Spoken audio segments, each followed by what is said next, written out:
बारिश में गरीब बाप की 5 बेटियों की विदाई। रात के करीब 2 बज रहे थे। तेज तूफान के साथ बहुत जोरों से बारिश हो रही थी। कभी बिजली चमकती तो कभी बादल गरजते। अचानक से ममता को दर्द शुरू हो जाता है।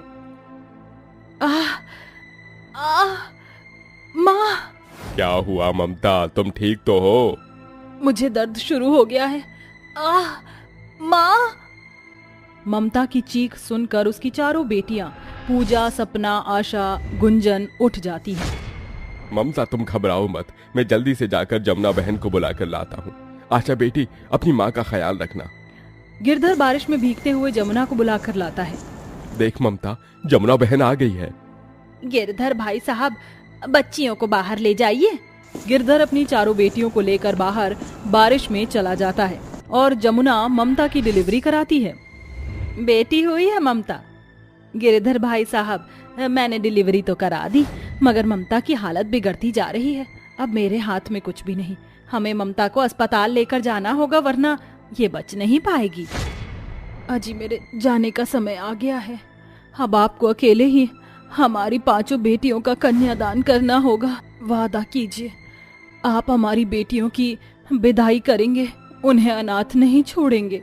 हाँ ममता, मैं वादा करता हूँ कि जब तक इस घर से मेरी 5 बेटियों की डोली नहीं उठेगी, उस गरीब बाप की अर्थी भी नहीं उठेगी। इसी के साथ ममता की मौत हो जाती है। ममता की मौत पर गिरधर और उसकी 5 बेटियां फूट फूट कर रोती हैं। क्यों ऊपर वाले, अरे क्या बिगाड़ा था मेरी ममता ने तेरा, जो तूने मेरी बच्चियों से उनकी माँ को छीन लिया। गिरधर भाई साहब, संभालिए खुद को। अब इन बच्चियों को आपको ही संभालना है। अगर आप ही कमजोर पड़ जाएंगे तो ममता को दिया हुआ वादा कैसे पूरा होगा? गिरधर अपने आंसुओं को पोंछकर अपनी 5 बेटियों को सीने से लगा लेता है। ऐसे ही 2 दिन बीत जाते हैं और दिनेश उसके पास आता है। अरे गिरधर, तू पिछले 2 दिन से काम पर नहीं आ रहा है। आखिर कब तक भाभी के जाने के गम में डूबा रहेगा? उनके जाने के पीछे वो 5 बेटियां छोड़ कर गई हैं। अगर तू कमाएगा नहीं तो कैसे पालेगा इन बच्चियों का पेट? और फिर कल को इनकी शादी ब्याह भी तो करना है। अचानक से कहां से लाएगा 5 बेटियों की शादी का दहेज? तू ठीक कह रहा है दिनेश, मैं कल से काम पर आऊंगा। रोजी रोटी कमाने के लिए गिरधर दिन भर दिहाड़ी मजदूरी करता था, जिसके बदले में उसे 100-200 रुपए ही मिलते थे। थोड़े बहुत पैसे इकट्ठे करके गिरधर अपनी चारों बेटियों को एक सरकारी स्कूल में दाखिला दिला देता है।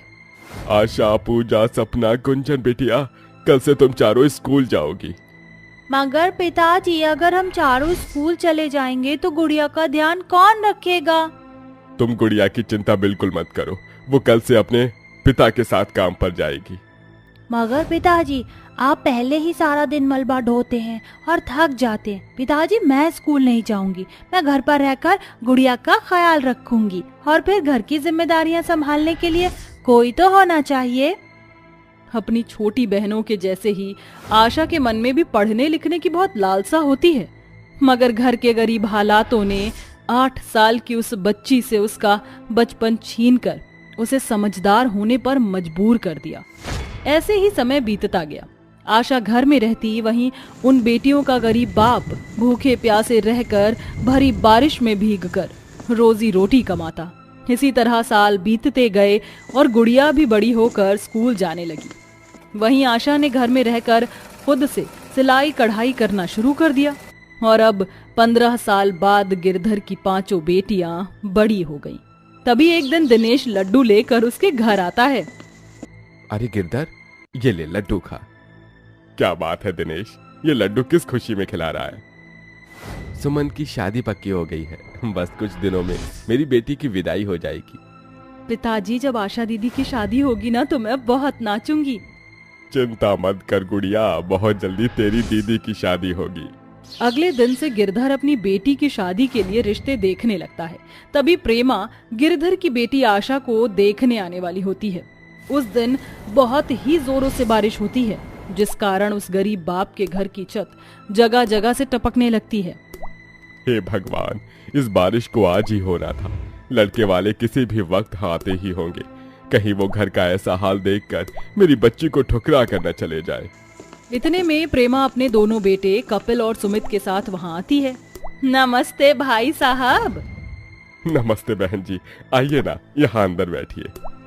कहाँ बैठे हैं? आपके घर में बैठने की जगह हो तो कहीं बैठे ना, यहाँ तो चारों तरफ कीचड़ ही कीचड़ मचा हुआ है।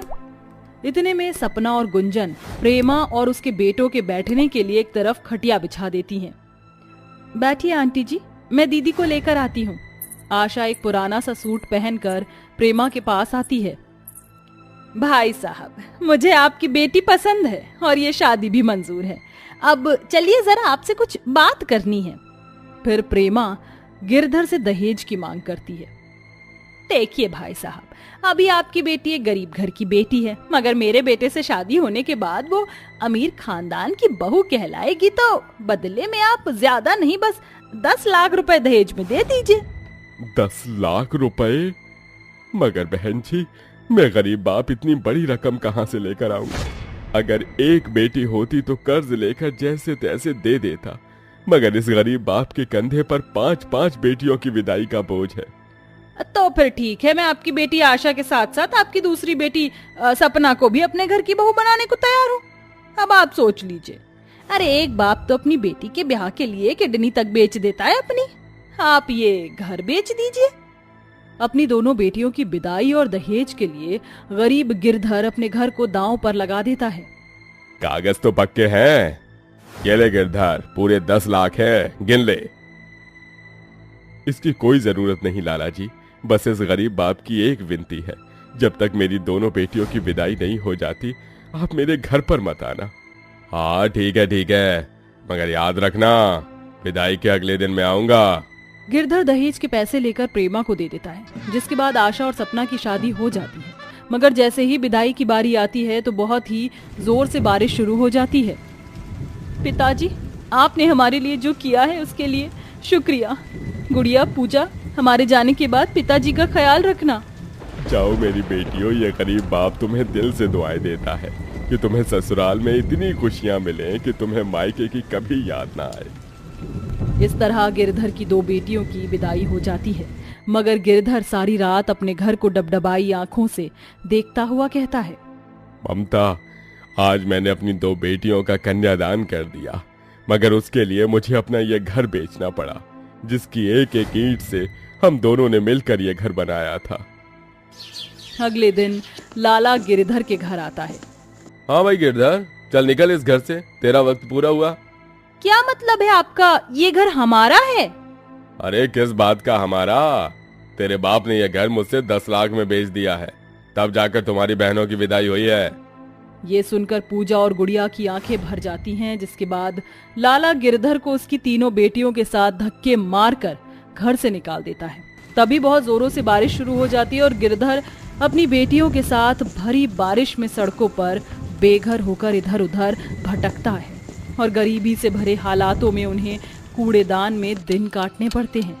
ऐसे में रोजी रोटी कमाने के लिए गिरधर कचरा बीनने लगता है। ये कचरा बीन कर आखिर किस तरह से मैं अपनी 3 बेटियों को विदा करूंगा? मुझे और मेहनत करनी होगी। अपनी बेटियों की विदाई करने के लिए वो गरीब बाप कभी मलबा ढोता तो कभी 10-10 रुपए के लिए अनाज की बोरी ढोता और शाम ढले सड़कों पर कूड़ा कचरा बीनता। एक दिन जब वह सड़क पर कचरा बीन रहा होता है तो एक गाड़ी उसे मार देती है, जिसके अंदर जगजीत नाम का इंसान होता है, जो कोई और नहीं गिरधर का सालों पुराना दोस्त होता है। गिरधर, मेरे यार तू, और इन हालातों में? गिरधर जगजीत से गले लगकर फूट फूट कर रोते हुए उसे सब कुछ बताता है। शायद ऊपर वाले ने मुझे तेरे लिए ही भेजा है। तेरी बेटियों की विदाई जरूर होगी मेरे दोस्त। अब तेरी बेटियां मेरे घर की बहू बनेंगी। इसी के साथ गिरधर की तीनों बेटियों की शादी हो जाती है और गिरधर उनकी विदाई करता है। अरे शुक्रिया मेरे दोस्त, मैं तेरा ये एहसान जिंदगी भर नहीं भूलूंगा। तू नहीं जानता कि तूने इस गरीब बाप पर कितना बड़ा एहसान किया है। जाओ मेरी बेटियों, खुश रहो। देखो ममता, मैंने अपना वादा पूरा किया। आज इस गरीब बाप ने अपनी 5 बेटियों की विदाई कर दी। ये कहकर गिरधर अपनी बेटियों को डोली में बिठाकर विदा करके एक पिता होने का फर्ज पूरा करता है। अरे ये क्या, सारे डब्बे खाली हो गए। पिछले हफ्ते ही तो राशन डलवाया था। मीना सबके लिए खाना बनाने के लिए रसोई में देख रही होती है कि क्या क्या रखा है जिससे वो अपने ससुराल वालों के लिए खाना बना सके। तभी वहाँ पर एकता आती है। अरे भाभी जी, अब क्या कर रही हो? अभी तक कुछ बनाया नहीं है क्या आपने खाने में? एकता, खाना मैं बनाऊंगी कैसे? ये देखो, रसोई में राशन का एक दाना भी नहीं है, सब खत्म हो गया है। बाहर से मीना की ये आवाज रमा सुन लेती है। अरे तुम दोनों कैसे परेशान हो रही हो? सब ठीक तो है ना? कोई दिक्कत है तो मुझे बताओ। मीना, मैं तुम्हारी सास हूँ। माँ जी, घर में एक दाना तक नहीं है, अब मैं सबके लिए क्या बनाऊं? तभी वहाँ पर पवन आता है और कहता है, अरे आप सभी यहाँ रसोई में क्या कर रहे हो? जाओ एकता, जाकर जल्दी तैयार हो जाओ। अजी क्या हुआ? आप काफी खुश नजर आ रही हैं। हाँ बेटा, क्या हुआ? अपनी माँ को भी बता। माँ, आज पंडित जी के साथ कुछ मेहमान आ रहे हैं हमारी एकता को देखने के लिए। पंडित जी ने बताया है कि बहुत अच्छे घर का रिश्ता है, लड़का पढ़ा लिखा है और बहुत पैसा कमाता है। अरे बेटा, ये तो बहुत अच्छी बात है। चल एकता, जा जाकर तैयार हो जा। एकता तैयार होने के लिए चली जाती है। तभी मीना अपने पति और अपनी सास से कहती है, आप लोगों को एक जरूरी बात बतानी है। घर में सब खत्म हो गया है, सारे डब्बे खाली पड़े हैं। जो मेहमान आ रहे हैं उनकी खातिरदारी करने के लिए हम उन्हें क्या खिलाएंगे? हे भगवान, आखिर ये हमारी किस्मत को हुआ क्या है? जब भी कुछ अच्छा होने वाला होता है उससे पहले बुरा होने की संभावना पहले ही शुरू हो जाती है। तभी वहाँ पर मनोहर राशन लेकर आ जाता है। अरे बहू, ओ बहू, कहाँ हो तुम? कहीं भी दिखाई नहीं दे रही हो। ओ बहू, कहाँ हो तुम? अरे देखो, मैं राशन ले आया हूँ। राशन देखकर सबके चेहरे पर मुस्कान आ जाती है। तभी पवन अपने पिता से पूछता है, पिताजी, आपके पास तो आपकी दवाई के पैसे थे, आपने दवाई नहीं ली क्या? ये रही दवाई बेटा। मैं जानता हूँ ये सुनकर तुम्हें बुरा लगेगा, लेकिन मेरे पास कोई चारा नहीं था। तुम्हारा काम भी सही से नहीं चल रहा और घर में राशन भी खत्म हो रहा था। जो पैसे तुमने मुझे दवाई लाने के लिए दिए थे, उन पैसों से मैंने जुआ खेला और 4 गुना पैसे जीता, जिससे मैं ये सामान लेकर आया हूँ। और ये पैसे बचे हैं मेरे पास। ये लो बेटा, जिससे तुमने मेरी दवाई के लिए पैसे उधार लिए थे उन्हें लौटा देना। पवन को जुए के पैसे नहीं चाहिए थे, लेकिन उसके पास कोई चारा नहीं था, जिसके चलते वो अपने पिता से पैसे ले लेता है। कुछ ही देर में पंडित उर्मिला और उसके बेटे शांतनु के साथ पवन के घर आ जाते हैं, जिसके बाद मीना और पवन मिलकर उनकी बहुत अच्छे से खातिरदारी करते हैं। एकता सुंदर थी, जिसके चलते उर्मिला कहती है, देखिए, वैसे तो मेरा बेटा बहुत कामयाब है और समझदार है, जिसकी वजह से इसके लिए रिश्ते भी बहुत बड़े बड़े घर से आते हैं। लेकिन मुझे लड़की ऐसी चाहिए थी जो हमारे घर परिवार को संभाल सके, और उसकी जोड़ी मेरे शांतनु के साथ अच्छी लगे, इसलिए हमें एकता बहुत पसंद आई। हमारी तरफ से ये रिश्ता पक्का। आपने सब जानने के बाद भी रिश्ता पक्का किया, ये आपने अपना बड़प्पन दिखाया है, जो कि हम सभी को बहुत अच्छा लगा। हाँ बहन जी, लेकिन मैं आपसे एक बहुत जरूरी बात करना चाहता हूँ। बोलिए भाई साहब, आपका जो दिल करे आप तो वो बोल सकते हैं। देखिए, आप तो जानते ही हो कि हम कितने गरीब हैं। हम अपनी बेटी की शादी में दहेज नहीं दे पाएंगे, हमारे पास इतना पैसा नहीं है। अच्छा हुआ आपने इस बात का जिक्र छेड़ा, क्योंकि मेरे पास भगवान का दिया सब कुछ है, दौलत है, शोहरत है, इसलिए मुझे आपसे कोई दहेज नहीं चाहिए। आप निश्चिंत होकर शादी की तैयारियां कीजिए। शांतनु के ये कहने के बाद अपनी माँ के साथ वो वहाँ से चला जाता है, जिसके बाद वो सभी बहुत खुश होते हैं। तभी मीना एक मिठाई का पीस उठाकर अपनी नंद एकता के पास जाती है और कहती है, ये लो मेरी प्यारी नंद, अपना मुंह मीठा करो, अब तो तुम्हारा रिश्ता पक्का हो गया, अब तो तुम बस कुछ ही दिनों की मेहमान हो इस घर में। अरे भाभी, ऐसा क्यों बोल रही हो? ससुराल जाने के बाद हमें आपकी बहुत याद आएगी। ये सुनकर मीना उसे गले से लगा लेती है। ओहो पगली, ऐसा कहकर खुशी के मौके पर तुम मुझे रुलाना चाहती हो? चलो अब तुम चुप हो जाओ और अपनी शादी की तैयारियां करना शुरू कर दो। मीना और एकता एक दूसरे से बहुत प्यार करती थी। जैसे जैसे शादी के दिन करीब आ रहे थे, मीना को एकता से दूर होने का डर लगने लगा था। तो वहीं दूसरी तरफ पवन ने जो जिंदगी भर अपनी बहन की शादी के लिए पैसे जोड़े थे, वो शादी से 2 दिन पहले बैंक से निकाल कर ला रहा होता है, लेकिन रास्ते में उसको कुछ गुंडे मिल जाते हैं और उससे सारा पैसा छीन कर ले जाते हैं। घर आने के बाद पवन बहुत बुरी तरह रोने लगता है। हे भगवान, मैं तो लुट गया, बर्बाद हो गया, अब मैं अपनी बहन की शादी कैसे करूंगा? हे भगवान, तूने ये मेरे साथ अच्छा नहीं किया। पवन रोते हुए अपने पूरे परिवार को अपने साथ हुई दुर्घटना के बारे में बताता है। अब हम शादी में नए मेहमानों को खाना कहाँ से खिलाएंगे? किसी को कुछ समझ नहीं आ रहा होता। एक तरफ रमा रो रही होती है तो दूसरी तरफ उसकी बेटी एकता भी एक कोने में रो रही होती है। जैसे ही मीना अपनी नंद को रोते हुए देखती है वो उसके पास जाती है और उससे कहती है, अरे नंद जी, क्यों रो रही हो तुम? देखो, रोने से कभी समस्या का समाधान नहीं निकलता। भाभी, अब मेरा रिश्ता टूट जाएगा। हम कितने गरीब हैं, हम अपने घर पर आए 4 मेहमानों को खाना भी नहीं खिला सकते। मेरे होते हुए तुम्हारा रिश्ता नहीं टूटेगा, ये मेरा तुमसे वादा है। ऐसा कहने के बाद मीना अपने कान से सोने की बालियां और गले से सोने का मंगलसूत्र उतारकर पवन को दे देती है।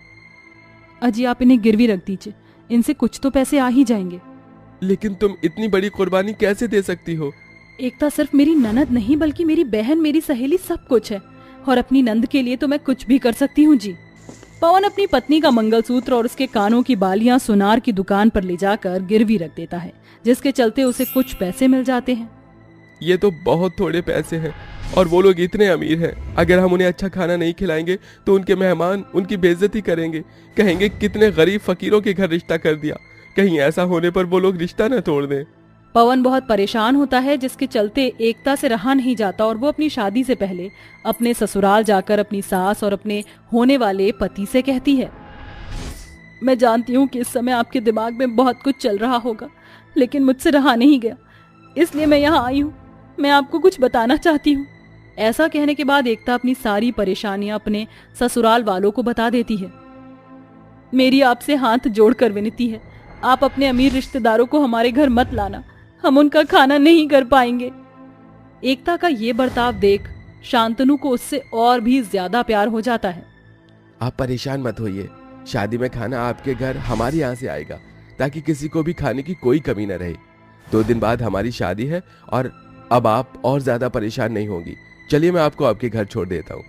शांतनु बहुत अच्छे स्वभाव का लड़का तो था ही, वहीं उर्मिला को अपने बेटे पर नाज था।